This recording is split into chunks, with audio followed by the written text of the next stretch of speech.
बेशक ये हवेली हुण खंडर बन चुकी है, पर इस हवेली दे नाल जुड़े ने अंडरवर्ल्ड डॉन दाऊद इब्राहिम दे एहसास अते जज्बात। 1980 दे विच दाऊद दा परिवार जदों ये हवेली छड़ के मुंबई गया सी तो उस तो बाद भी अक्सर ही दाऊद रत्नागिरी दे विच अपनी इस हवेली दे विच आउंदा रहिंदा सी।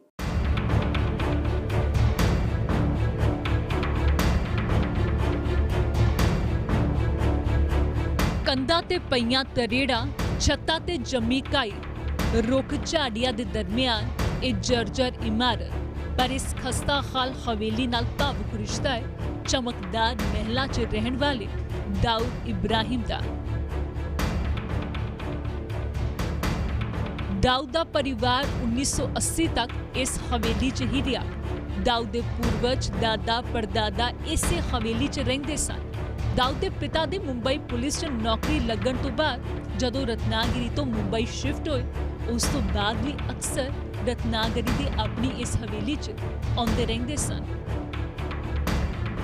तकरीबन 1980 में बनी है, मेरे ख्याल से 79-80 में इमारत बनी थी। और इसका इतिहास ऐसा, ये बनते वक्त ही ये सामने मेरे जगबुड़ी खड़ी है यहाँ पे, उसमें उनके बहन का और उनकी भतीजी का डूब के इंतकाल हुआ। और उसके बाद में मरहूम साबिर भाई का इंतकाल हुआ मुंबई में। उसके बाद में ये बिल्डिंग से उन लोगों ने वास्ता छोड़ दिए।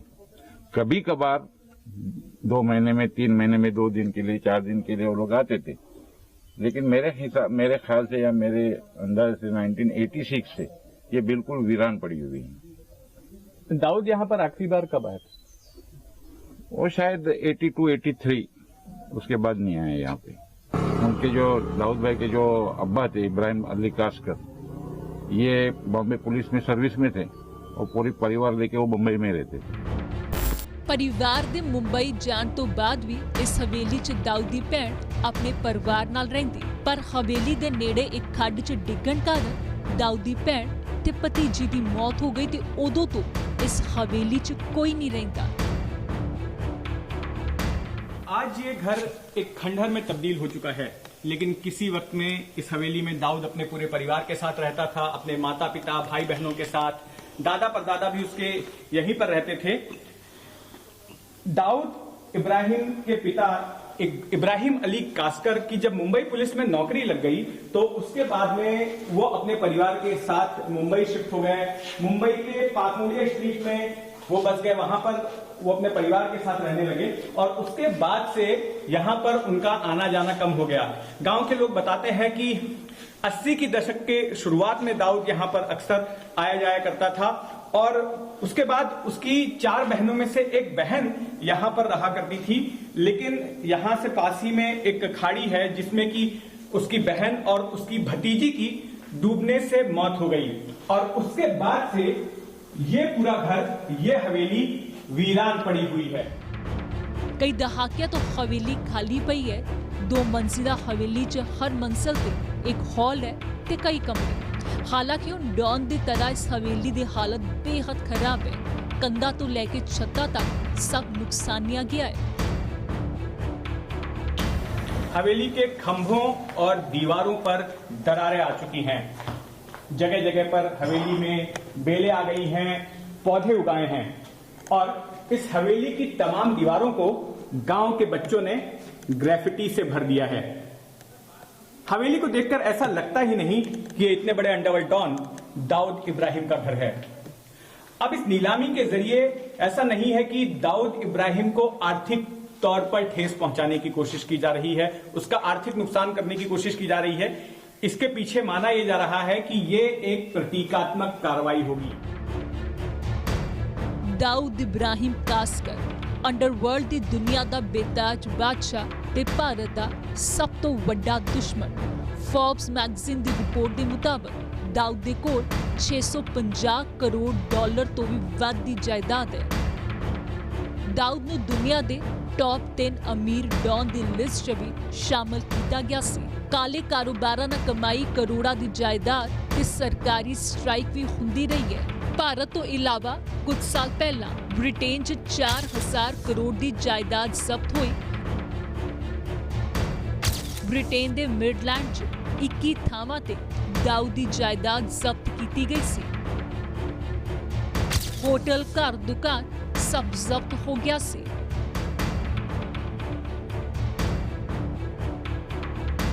सोलह ਤੋਂ ਵੱਧ ਮੁਲਕਾਂ 'ਚ ਦਾਊਦ ਦੀ ਜਾਇਦਾਦ ਹੈ, ਪਰ ਜਿਸ ਮੁਲਕ 'ਚੋਂ ਪੈਦਾ ਹੋਇਆ, ਕਰੋੜਾਂ ਅਰਬਾਂ ਰੁਪਏ ਕਮਾਏ, ਡੌਨ ਬਣਿਆ, ਪਰ ਆਪਣਾ ਘਰ ਨਿਲਾਮ ਹੋਣੋਂ ਨਹੀਂ ਬਚਾ ਸਕਿਆ। ਹੁਣ ਡੌਨ ਦੀ ਪੁਸ਼ਤੈਨੀ ਜਾਇਦਾਦ ਦਾ ਮਾਲਿਕ ਕੋਈ ਹੋਰ ਹੋਵੇਗਾ ਤੇ ਦਾਊਦ ਦਰ-ਦਰ ਲੁਕਦਾ ਫਿਰਦਾ ਹੈ।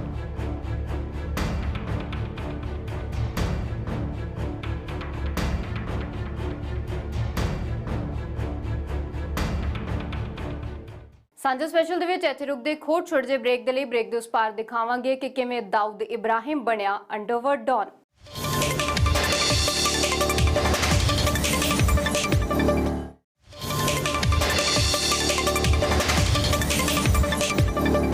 उन्नीस सौ 93 ਦੇ ਮੁੰਬਈ ਸੀਰੀਅਲ ਬਲਾਸਟ ਦਾ ਮਾਸਟਰਮਾਈਂਡ, ਸੈਂਕੜੇ ਲੋਕਾਂ ਦੇ ਗੁਨੇਗਾਰ ਦਾਊਦ ਇਬਰਾਹਿਮ ਨੇ 1980 ਦੇ ਵਿੱਚ ਜੁਰਮ ਦੀ ਦੁਨੀਆ 'ਚ ਕਦਮ ਰੱਖਿਆ। 1984 ਦੇ ਵਿੱਚ ਉਹ ਦੇਸ਼ ਛੱਡ ਕੇ ਫਰਾਰ ਹੋ ਗਿਆ। ਉਸ ਦਾ ਮੌਜੂਦਾ ਪਤਾ ਪਾਕਿਸਤਾਨ ਦੇ ਕਰਾਚੀ 'ਚ ਦੱਸਿਆ ਜਾਂਦਾ ਹੈ, ਪਰ ਪਾਕਿਸਤਾਨ ਹਮੇਸ਼ਾ ਹੀ ਇਸ ਗੱਲ ਤੋਂ ਮੁੱਕਰਦਾ ਆਇਆ ਹੈ। ਇਸ ਰਿਪੋਰਟ ਦੇ ਵਿੱਚ ਤੁਹਾਨੂੰ ਦਿਖਾਉਂਦੇ ਹਾਂ ਕਿ ਆਖਿਰ ਇੱਕ ਪੁਲਿਸ ਮੁਲਾਜ਼ਮ ਦਾ ਬੇਟਾ ਕਿਵੇਂ ਬਣ ਗਿਆ ਅੰਡਰਵਰਲਡ ਡੌਨ।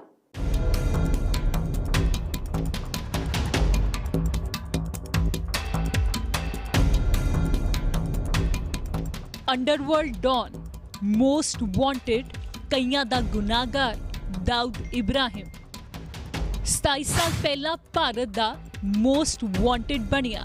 3 ਦਹਾਕੇ ਬੀਤ ਗਏ, ਪਰ ਅਜੇ ਤੱਕ ਡੌਨ ਅੰਡਰਗਰਾਉਂਡ ਹੈ। ਦਾਊਦ ਨੇ 1980 ਤੋਂ ਹੀ ਜੁਰਮ ਦੀ ਕਾਲੀ ਦੁਨੀਆ 'ਚ ਕਦਮ ਧਰ ਲਿਆ ਸੀ।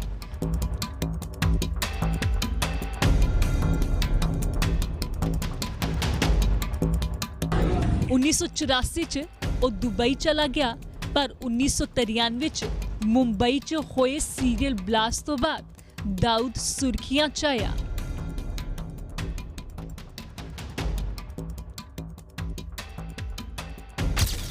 ਦਾਊਦ ਇਬਰਾਹਿਮ ਮੁੰਬਈ ਹਮਲੇ ਦਾ ਮਾਸਟਰਮਾਈਂਡ ਹੈ। ਭਾਰਤ ਦੇ ਮੋਸਟ ਵਾਂਟਡ ਦਹਿਸ਼ਤਗਰਦਾਂ ਚ ਨੰਬਰ 1 ਹੈ। 12 ਮਾਰਚ 1993 ਨੂੰ ਮੁੰਬਈ 'ਚ 13 ਥਾਵਾਂ ਤੇ ਬਲਾਸਟ ਹੋਏ। ਧਮਾਕਿਆਂ 'ਚ 257 ਲੋਕਾਂ ਦੀ ਮੌਤ ਹੋਈ, 700 ਜ਼ਖਮੀ ਹੋਏ। ਹਮਲਿਆਂ 'ਚ ਦਾਊਦ ਇਬਰਾਹਿਮ ਦੀ ਭੂਮਿਕਾ ਸਾਹਮਣੇ ਆਈ। ਕਸ਼ਮੀਰ 'ਚ ਦਹਿਸ਼ਤਗਰਦੀ ਗਤੀਵਿਧੀਆਂ 'ਚ ਸ਼ਮੂਲੀਅਤ ਦਾ ਦੋਸ਼ ਹੈ। ਦੁਬਈ ਹੋਵੇ ਜਾਂ ਫਿਰ ਪਾਕਿਸਤਾਨ, ਦਾਊਦ ਨੇ ਵਿਦੇਸ਼ਾਂ ਤੋਂ ਵੀ ਮੁੰਬਈ 'ਚ ਗੈਰ ਕਾਨੂੰਨੀ ਕਾਰੋਬਾਰ ਜਾਰੀ ਰੱਖੇ। नहीं अजहर साहब, दिल नहीं मानता। वैसे भी नाम खराब है, दुनिया मुझे टेररिस्ट समझती है। अरे जनाब, ये तो मेरा बिजनेस है, मैं तिजारत करता हूं, वरना मैं भी इंसान हूं, ज़कात करता हूं, औरों की मदद करता हूं। मुंबई ਦੀਆਂ ਇਨ੍ਹਾਂ ਗਲੀਆਂ ਤੋਂ ਡੌਨ ਬਣੇ ਦਾਊਦ ਦਾ ਜਨਮ ਮੁੰਬਈ ਪੁਲਿਸ ਦੇ ਹਵਲਦਾਰ ਸ਼ੇਖ ਇਬਰਾਹਿਮ ਅਲੀ ਕਾਸਕਾਰ ਦੇ ਘਰ ਹੋਇਆ।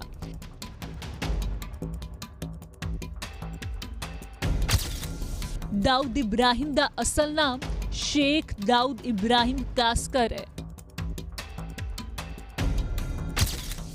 ਦਾਊਦ ਇਬਰਾਹਿਮ ਦਾ ਜਨਮ ਦਸੰਬਰ 1955 ਨੂੰ ਰਤਨਾਗਿਰੀ 'ਚ ਹੋਇਆ। 9 ਭੈਣ ਭਰਾਵਾਂ 'ਚ ਦਾਊਦ ਦੂਜੇ ਨੰਬਰ ਤੇ ਆਉਂਦਾ ਹੈ। ਪਿਤਾ ਪੁਲਿਸ ਮੁਲਾਜ਼ਮ ਸਨ, ਇਸ ਲਈ ਦਾਊਦ ਦਾ ਬਚਪਨ ਮੁੰਬਈ 'ਚ ਲੰਘਿਆ। ਇਹ ਦੱਖਣੀ ਮੁੰਬਈ ਦੀ ਪਾਰਕ ਮੋਡੀਆ ਸਟਰੀਟ, ਮੁੰਬਈ ਦੀਆਂ ਇਨ੍ਹਾਂ ਗਲੀਆਂ 'ਚ ਹੀ ਦਾਊਦ ਘੁੰਮਿਆ ਕਰਦਾ ਸੀ।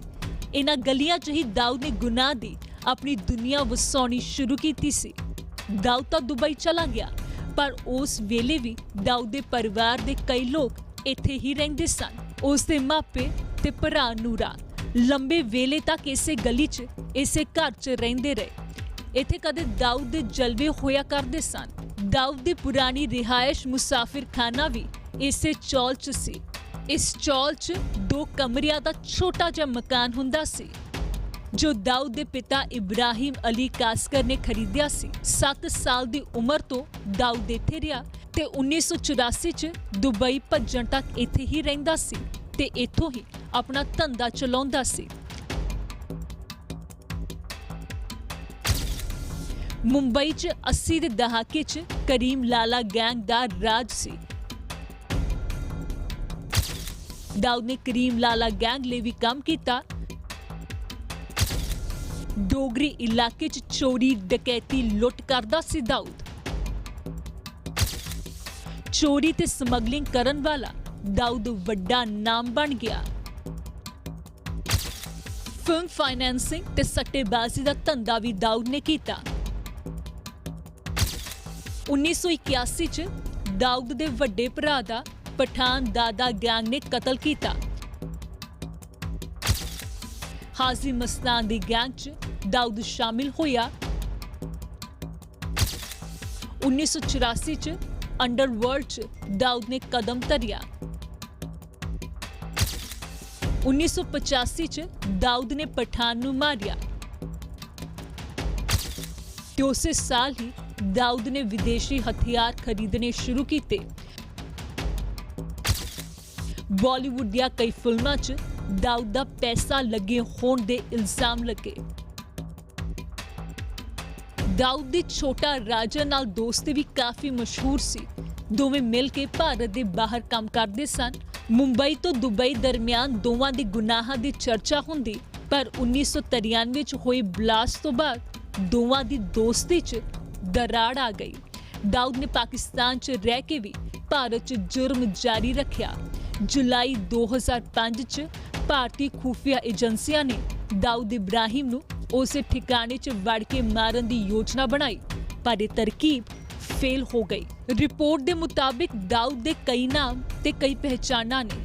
ਮੌਜੂਦਾ ਵੇਲੇ 'ਚ ਦਾਊਦ ਦੇ ਪਾਕਿਸਤਾਨ 'ਚ ਹੋਣ ਦਾ ਦਾਅਵਾ ਕੀਤਾ ਗਿਆ। ਖੁਦ ਪਾਕਿਸਤਾਨ ਨੇ 22 ਅਗਸਤ ਨੂੰ ਕਬੂਲਿਆ ਸੀ ਕਿ ਦਾਊਦ ਪਾਕਿਸਤਾਨ 'ਚ ਹੈ ਤੇ ਉਸ ਦਾ ਪਤਾ ਕਰਾਚੀ 'ਚ ਦੱਸਿਆ ਗਿਆ, ਪਰ ਅਗਲੇ ਹੀ ਦਿਨ ਪਾਕਿਸਤਾਨ ਨੇ ਯੂ ਟਰਨ ਲੈ ਲਿਆ।